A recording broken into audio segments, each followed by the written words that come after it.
Hello students, today we'll try to understand vector form of electric field. If we want to find out electric field of point charge, how do we find out direction and magnitude both for electric field? And we'll also learn how to find out electric field at given point if you have so many charges in the system. So let us start.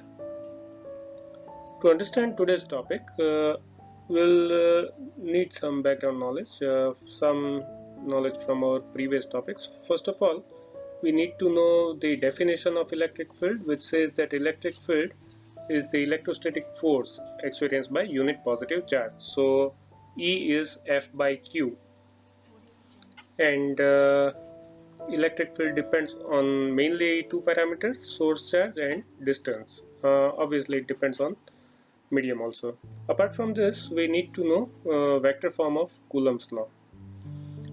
We know that if you want force on charge QA due to charge QB, it can be given as this.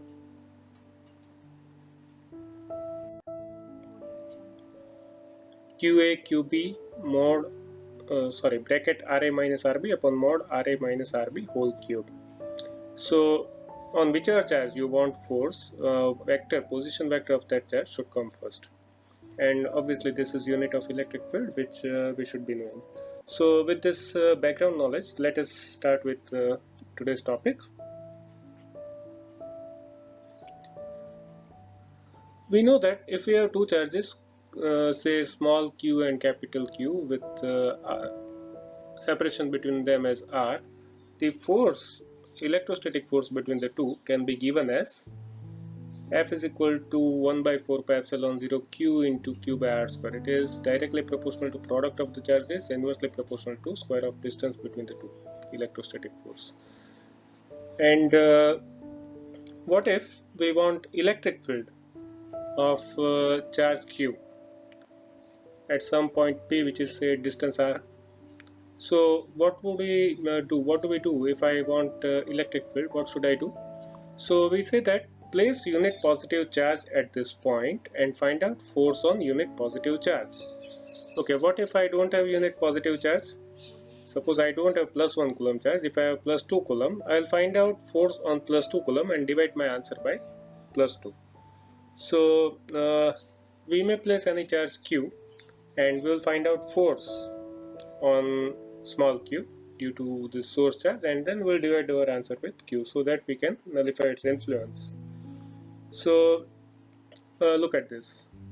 Force is 1 by 4 pi epsilon 0 Q into Q. It is the same thing, same force. But if you divide it with small q, you will be left with this term. And this is the term which is depending on capital Q and distance. So we say this is electric field. But as we know, if it is force upon charge, force should carry direction also, and here this equation cannot give us direction of electric field at this point.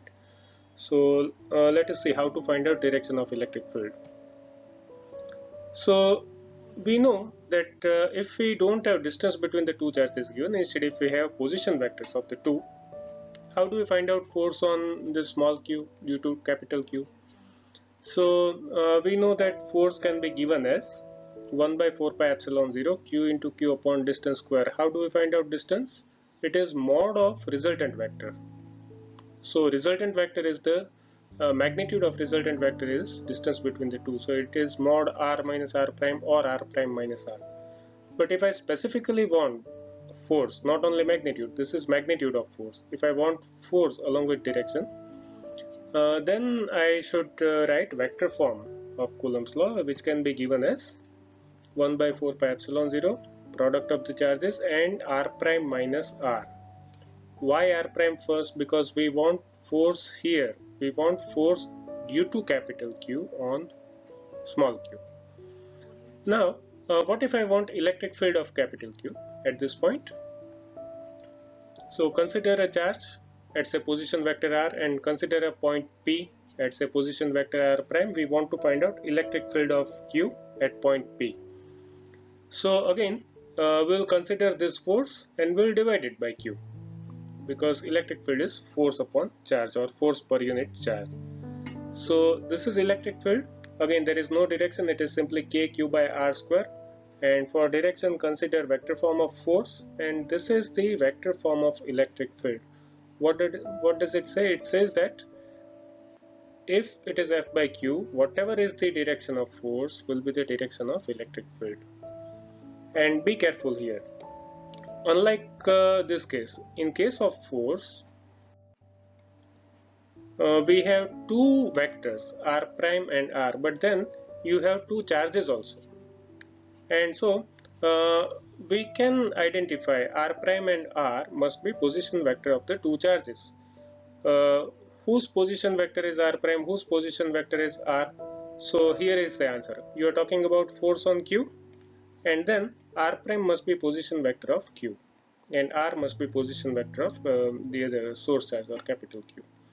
Now in case of electric field, we have two position vectors but only one charge. Then how do we know what is r prime and what is r?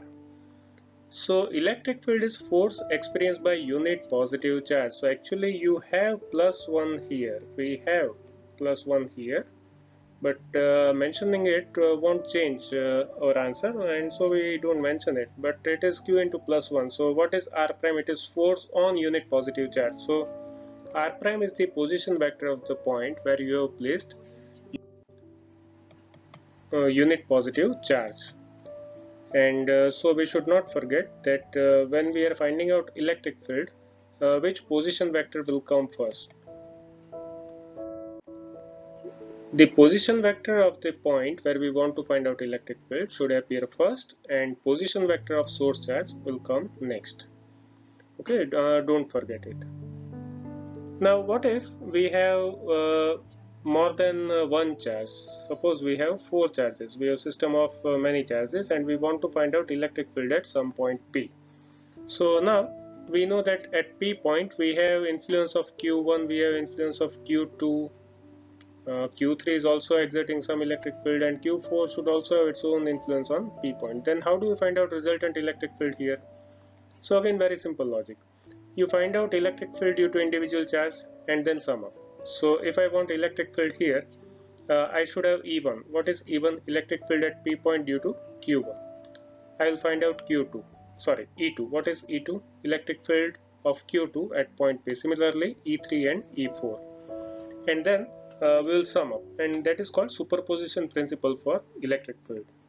But to do that, first of all we need to set up coordinate system. So here is our coordinate system, and for this coordinate system, r1, r2, r3, r4 are the position vectors of the four charges, and let r be position vector of point P.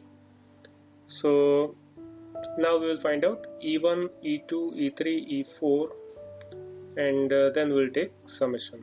So here is E1. E1 is the electric field of Q1 at point P, whose position vector is r. So r first, r1 next. Similarly E2, similarly E3 and E4. And here I am taking vector sum of electric field due to individual charges, and that will give me resultant electric field. This is the superposition principle. What is superposition principle for electric field? That electric field at given point, or you may say resultant electric field at given point, is vector sum of electric field at that point due to individual charges. And now let us substitute values.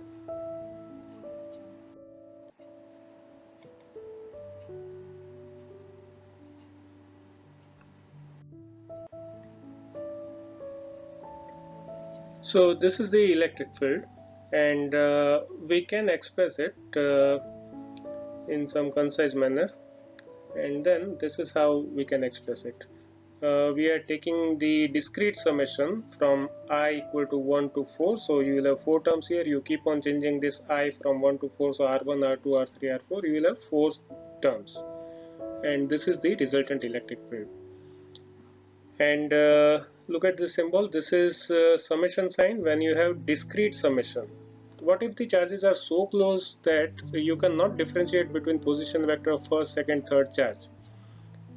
Then we'll have to go for continuous summation, that is integration. We'll deal with that maybe in some other topic, but for now we can say that this is the electric field when your system of charges, and this is the superposition principle for electric field.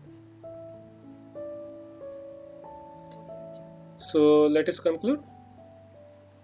So now we can say that electric field of some charge q at point P can be given as E of P, electric field at point P, which is F by Q. Now here Q is chosen to be +1 coulomb only, and I have two vectors. Again, I would like to remind you that R prime is the point where we want to find out electric field. So R prime is position vector of P, and R is the position vector of source charge. Means R is the position vector where source charge Q is placed.